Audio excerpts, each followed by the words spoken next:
Kaixo, bideo honetan Moodleen inkesta xume bat nola egiten den azalduko dizuet. Lehenengo eta behin jardueretara joango gara, eta berton dekogu inkesta xumea.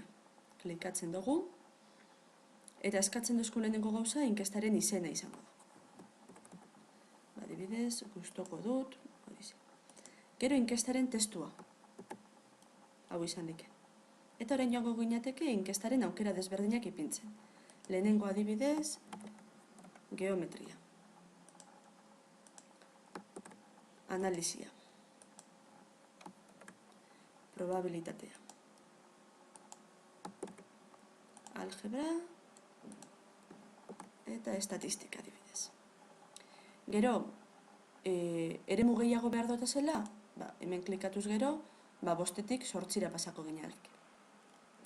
Ikusten duzuen moduan. Gero ganera dekoguz aukera desberdinek.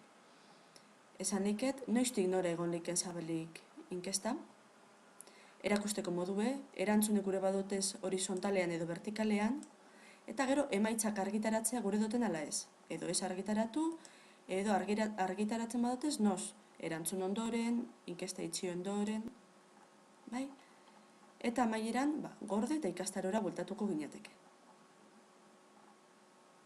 Eta ikusten duzu berton agertu jakula. Zabaldu ingo dugu ikusteko zelan geratu jakun. Berton dekogu enuntziatua eta hemen aukera desberdinek.